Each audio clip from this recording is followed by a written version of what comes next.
everyone, this is Keen. I'm here at Keen's Coop with my son Tanner. You want to say hi, Tanner? Hey!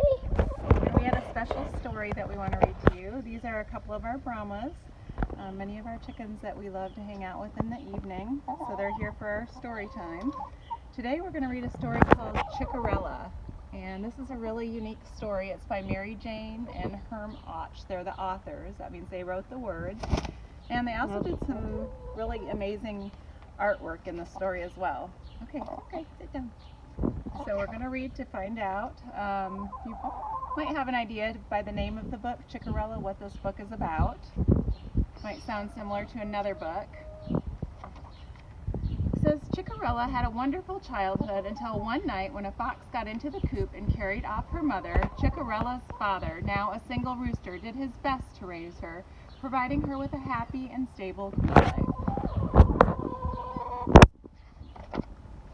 Then, a few years later, a hen from another farm showed up with her two daughters and convinced Chickarella's father to marry her. Chickarella was excited to have a new family. She even put her sewing skills to use, making 3 dresses as welcome gifts for her stepmother and her new stepsisters, Ovamelda and Calestra. Such a sweet girl, said the stepmother with a smile that gave Chickarella hen bumps.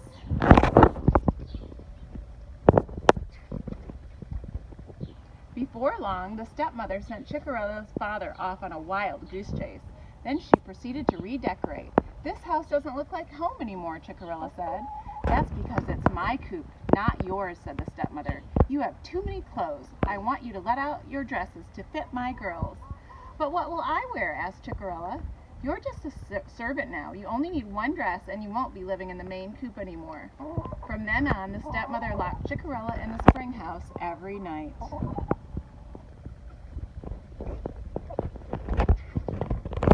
Chickarella's days were filled with work. She prepared all the meals but wasn't allowed to eat with her stepfamily. She ate the bugs that clung to the springhouse walls and drank the crystal clear water that bubbled up through its floor. After a short time on this odd diet, Chickarella noticed that the shell of her eggs were becoming more and more transparent until soon she was laying eggs of pure glass.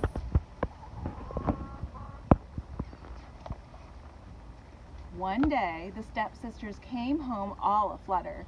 The prince is seeking a bride, said Ovamelda. He invited every unmarried hen to the fowl ball, added Calestra. I've always wanted to go to a ball, said Chickarella. Don't be silly, said the stepmother. The prince would never marry a servant. Who wants to get married? Chickarella asked. I just want to see all the fancy ball gowns. Out of the question, answered the stepmother. Now start making my daughters look beautiful. We don't have much time.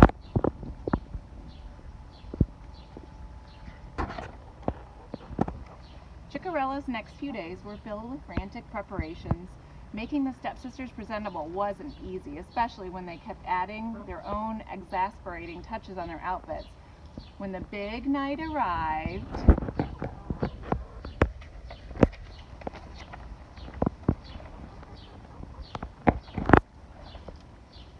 the stepmother locked Chickarella in the spring house. Later, as Chickarella was dozing off, the spring house fizzled with sparkles.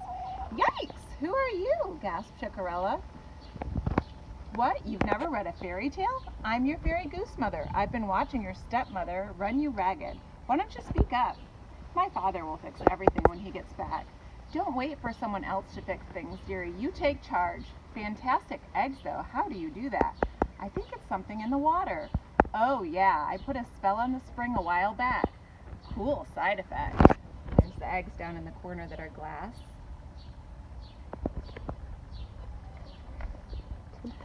Fairy goose mothers, I'd love to go to the fowl ball. So go already. Although why you want to go is beyond me. The band is Penny and the Pullet and the Rock Island Reds. They sound like chicken toenails and broken eggshells. But I have nothing to wear. If I had some silk and a few beads, I'd make a gown. I'll speed things up, the fairy goose mother waved her hand. Sky blue pink is my favorite color, cried Chickarella. It's beautiful. Yeah, I'm good. I could have made a fortune as a fashion designer. Now I remember, Chickarella explained. You'll turn a pumpkin into a coach. I don't do transportation, dearie. I'll call a cab, but at midnight the cabbie goes off duty and the snazzy outfit goes poof. Thank you, sir. Chickarella was thrilled to see all the gowns at the ball. The prince was charmed by the exquisite stranger and danced every dance with her, even though they couldn't carry on a conversation over Penny Pullet and the Rock Island Reds music.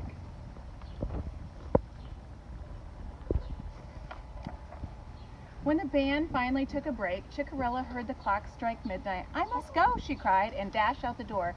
She felt an egg coming on. "I can't stop to lay an egg." But there's no holding back an egg when it's on the way, especially a slippery glass one. Chickarella headed down the castle steps. She was too late. The cab drove away. Then the gown disappeared in a burst of fireworks, and Chickarella ran her way home. The next day, Chickarella heard a commotion. "Hear ye, hear ye! The prince seeks the mysterious hen he met at the fowl ball. The only clue she left us is this egg. All single hens, please present your eggs." "Look, mine have big yolks," said Calestra. "She's a big yolk," said Ovamelda. "The egg must match the one in this velvet bag," said the prince. "Does anyone else live here?" The stepmother blocked the prince's view. "No, your highness." "I live here," cried Chickarella, but the prince didn't hear her. He and the page turned to leave.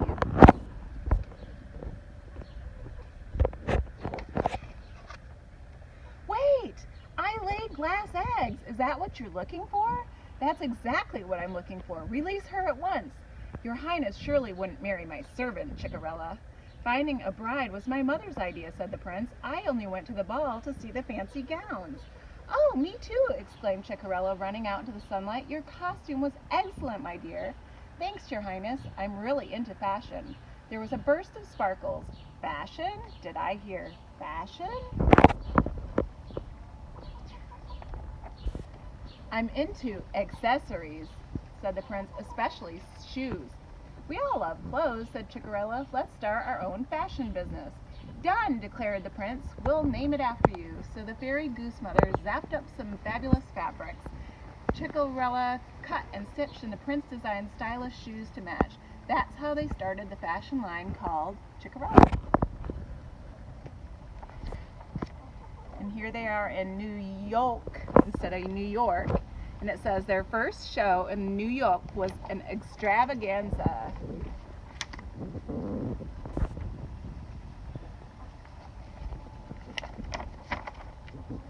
And the three friends worked happily ever after. So this is a great book if you want to compare and contrast, especially if you've read, many of you probably already know Cinderella by heart. And if you haven't heard of the story Cinderella, you could easily go onto YouTube and read the story and even create a Venn diagram and figure out which parts of these stories are the same and which parts are different and which parts are similar. And I did want to read because I love all the artwork in this book. I wanted to read because I have several very creative students in my classroom, and so I wanted to read how they made this book. It says, "Mary Jane created the stuffed chicken mannequins and wired them so they were posable." So a mannequin is like something you would see in a mall. Usually it's a person that has clothes on it that are for sale. So she made little chickens. She formed the heads with polymer clay, then covered them with chicken feathers. Each character had a variety of eyes and beaks to change the facial expressions. She knitted the wings from shaggy yarns. She designed and made all of the outfits. The shoes were sculpted from polymer clay. Buckles and crowns were formed with copper or silver wire and jewels. Herm created the sets from a mixture of found and constructed objects using varying sizes. So that means the part that's all around the chickens. The set is like the bed in this picture is the set, and the little tiny lamp with the chicken on it. So he made a miniature photo studio with movable lights. He then photographed all the elements separately with the lighting and point of view needed for each scene. He combined them in the computer, scaling everything to the appropriate sizing and added special effects. Chickarella's glass egg was created by glass sculptor Milan Townsend. So I want to thank you for coming to Keen's Coop with us today and enjoying a story with us and with our chicken. And Tanner and I have decided that while we're taking a little break from school, every day we're going to add a little accessory to our coop. So I'm going to show you what we made the other day. So I'm going to put, this is Lollipop. She's a Brahma chicken. They have fuzzy feet if you want to show the feet. Okay. I'm going to put her down. And I'm going to show you. Okay. This is what we made so far. Tanner and I are working on learning how to make things with silhouette. So we made a little Keen's Coop, and we're going to add some more stickers on top here. And if any of you crafty friends want to make something, can you hold that again? If you want to make something to add to our coop, maybe you want to make a mini mannequin of a chicken to add to our coop, or maybe you want to make a neat sticker. We would love for you to help us decorate our coop. Okay? Have a great night. Thanks for coming to Keen's Coop. Bye.